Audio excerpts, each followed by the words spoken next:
Good morning, everybody. It's Tuesday, and I did my 18-minute rant yesterday about my yoga journal experience, and then I rethought it. And it was what I wanted to say, but not quite what I wanted to say. So this is take two, and I'm going to try to keep it to 5 minutes. So it's been a couple days since Saturday, and it still feels kind of surreal. So when I look at the pictures of being in San Diego, it's starting to feel like a dream now. So I want to do a recap while I still have it fresh in my mind. I had never been to California before, and the vibe is very different from anywhere I've been in the world, so I really enjoyed it. A big thank you to my friend Melanie Klein, who took me all over Santa Monica, took me on a crazy 5-mile power walk, which was awesome. We got to see the pier and Venice Beach and all that great stuff.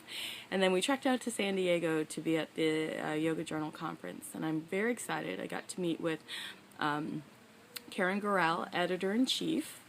I also got to meet with Rachel Atchison of Lululemon Community and I think marketing. My awesome friend Dana Smith, author of Yes, Yoga Has Curves, and I'll link down below in the description box so you can get that crazy awesome book. Some beautiful pictures in there. Brigitte Cordoba, also known as Gigi Yoga, who is one of the co-founders of our Yoga and Body Image Coalition. Please join our Facebook page. She, in conjunction with Melanie Klein, has created this wonderful forum where we can talk about these issues of yoga and body image. And I'm forgetting somebody on the tip of my tongue. It'll come to me. I'll remember. Also the moderators, Hala Corey from Off the Mat Into the World, and Carrie Kelly, the executive director of Off the Mat Into the World. Fortunately, Sean Corn was totally sick, so I hope she's feeling better.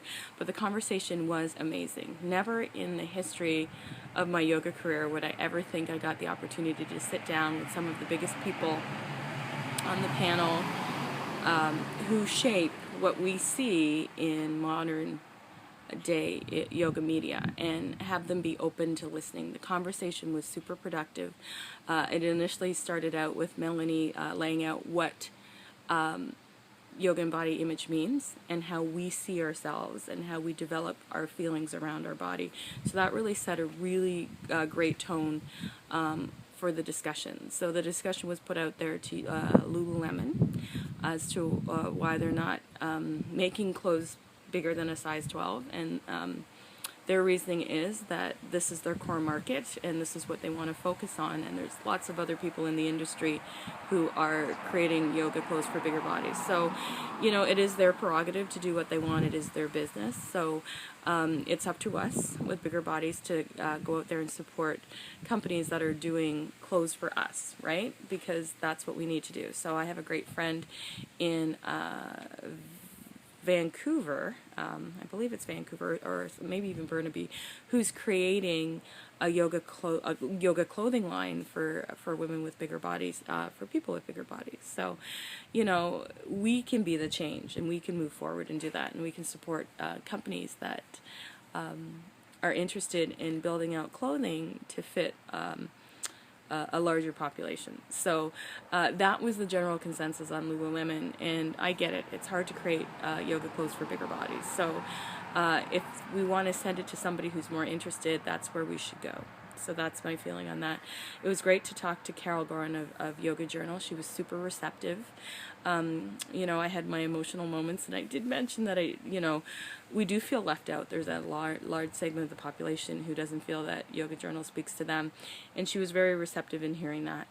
You know, so the conversation was very productive. I feel like something really happened. I feel like people were really listening, and that this topic of yoga and body image is getting more buzz than ever before. So our book comes out in October, Yoga and Body Image, a new anthology. So it's 25 stories of people who have suffered and battled and had all kinds of love-hate relationships with their body. And this was part of that bigger conversation. The Coalition for Yoga and Body Image has also started, and that is also another great resource to continue moving the conversation forward. I did enjoy all the questions. Everybody was super open. The panel was really well received. And I believe we made headway. I felt that we were heard. And I did pass off some suggestions to Yoga Journal on how to create more inclusivity in their in their publication. And I know that they're doing a revamp. I know that's no big secret, and it'll be interesting to see how we move forward from this. But I think it's really important to keep the conversation moving forward, that we keep posting our blogs and taking our pictures and coming as we are to the mat. That's super important, to love yourself as you are. I know it's a really hard message to take in because that's not usually what the marketing world tells us, or that what the real world tells us, but we have the ability to make our own choices in terms of what we spend our money on and in terms of what we choose to view and internalize. So more than ever before, as a consumer, we have the power to make changes in what we see in the world. So it's up to you to stay true to that. So I will do that. I'm going to continue to write about what I see, and I'm going to continue to talk about yoga and diversity, and I'm going to keep the conversation moving forward. So I encourage you to do the same. So if you have any great pictures of yourself doing yoga in any body size, I'd love it if you post it to my Facebook page or tag me on Instagram or even tweet it out. And it's just really important to be okay with where you're at and to know that your body loves you no matter what you do to it. So love it back and be kind and loving and respectful to each other and to everybody. So let's keep the conversation moving forward. Big thank you to Yoga Journal for creating space at the conference in San Diego. A big shout out to my newfound friends on the panel who are interested in moving the conversation forward, and thank you for Off the Mat and Into the World for being the catalyst, being the change we want to see on the mat. I'm all for yoga and social justice. Who knew my yoga practice would bring me here? So peace out, everybody, and yoga for all.